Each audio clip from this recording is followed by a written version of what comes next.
দেখলেন একটি কালো হাত জানালার বাহির থেকে এসে ইলিশ মাছ নিয়ে যাচ্ছে। ওই দিন ছিল শুক্রবার। স্বামীরা তার ঘরে ঘুমিয়েছিল এবং ওই সময় বাসায় আর কেউ ছিল না। তার বাবা মা বিশেষ কাজে বাহিরে গিয়েছিল। হঠাৎ কান্নার শব্দে স্বামীরার ঘুম ভেঙে যায় এবং বিছানায় বসে দেখে তার মা আয়নার সামনে বসে আছে। কিন্তু যখন সে আয়নায় চেহারা দেখে তখন সে ভীষণ ভয় পায়। বিভৎস এক চেহারা। এবার স্বামীরা চিৎকার দিয়ে উঠল। এমন সময় তার মা ঘরে এসে উপস্থিত এবং সমস্ত কিছু শুনে তিনি বললেন, আমার মনে হচ্ছে তুমি স্বপ্ন দেখেছ, এমনটা কখনো হয় না। স্বামীরা কিন্তু তার মায়ের কথাতে সম্পূর্ণরূপে আশ্বস্ত হতে পারল না।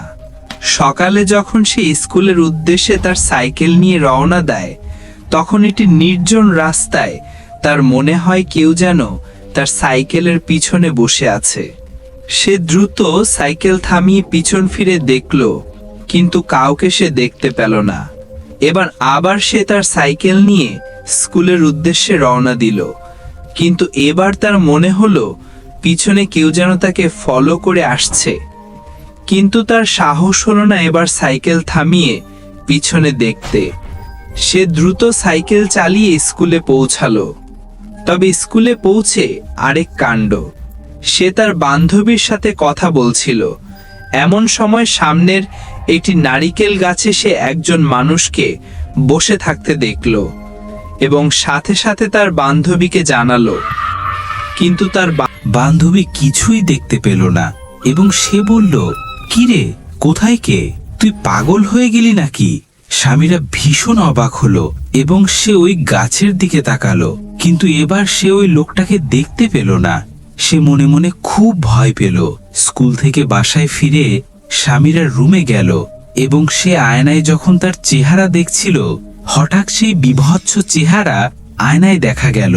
আর ভীষণ ভয়ে স্বামীর এক বিকট চিৎকার দিয়ে ওয়াশরুম থেকে বাহির হলো এবং সে তার বাবাকে এই ব্যাপারে জানিয়ে বলল, বাবা, আমার মনে হচ্ছে বাসায় কিছু আছে যারা আমাকে ভয় দেখাতে চাচ্ছে। আরে কি বলছো তুমি এসব?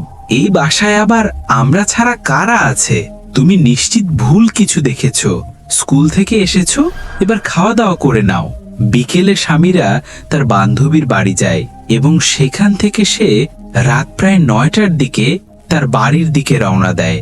রাস্তায় হঠাৎ পিছন ফিরতেই সে একজন সাদা কাপড় পরিহিত বৃদ্ধা মহিলাকে দেখতে পেল এবং মহিলাটি ভীষণ রাগী দৃষ্টি নিয়ে স্বামীরার দিকে তাকিয়েছিল। এবার দ্রুত সামনের দিকে ফিরে তার বাড়ির উদ্দেশ্যে হাঁটা শুরু করলো। স্বামীরা বাসায় ফিরে প্রথমে সে তার বাবা মাকে এ ব্যাপারে জানালো। সব কিছু শুনে তার বাবা বলল, দেখো, তুমি এত রাতে আর একা বাহিরে ঘোরাঘুরি করো না। আর এমনিতে ওই রাস্তাটি কিন্তু ভালো না। এলাকায় ওই রাস্তার নামে নানা প্রকার অদ্ভুত কথা শোনা যায়। রাতে খাওয়া দাওয়া শেষ করে স্বামীরা তার বিছানায় ঘুমিয়ে যায়। রাত তখন প্রায় 3টা বাজে। স্বামীরার ঘুম ভেঙে যায় এবং সে দেখে তার সামনে একটি মেয়ে তার দিকে তাকিয়ে আছে। স্বামীরা ভীষণ ভয়ে চিৎকার দেয় এবং কখন যেন সে অজ্ঞান হয়ে যায়। সকালে ঘুম থেকে উঠে রাতের ব্যাপারটি স্বপ্ন বলে তার মনে হয়। স্কুলে যেয়ে সে তার বান্ধবীর সাথে আড্ডা দিচ্ছিল। হঠাৎ তার দৃষ্টি যায় বান্ধবীর পায়ের দিকে। আরে হ্যাঁ, এ তো উল্টা ভা। ভয়ে স্বামীরার মুখ থেকে এক চিৎকার বেরিয়ে আসে। চিৎকার শুনে তার স্কুলের এক শিক্ষক সেখানে এসে উপস্থিত হয় এবং স্বামীরার কাছ থেকে সবকিছু শুনে তিনি অবাক হন।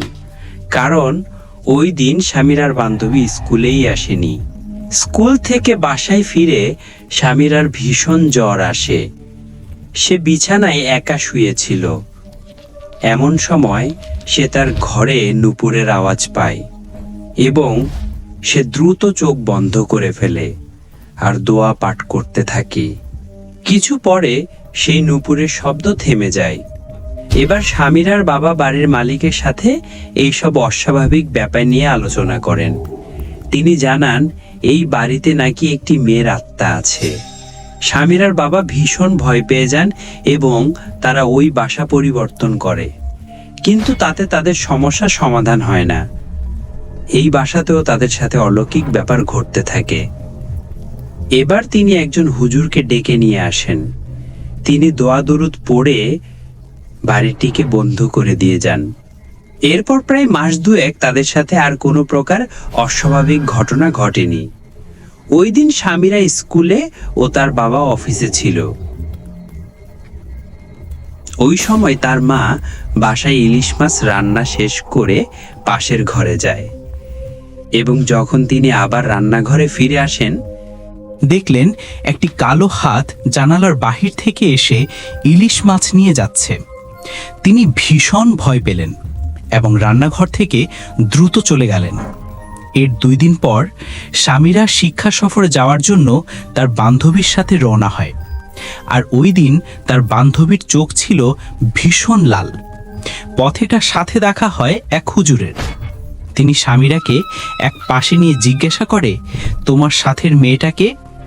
ও তো আমার বান্ধবী, কিন্তু এ কথা কেন জিজ্ঞাসা করছেন? তুমি এত সময় যে মেয়েটার সাথে হাঁটছিলে সে তোমার বান্ধবী নয়, সে একটা জিন।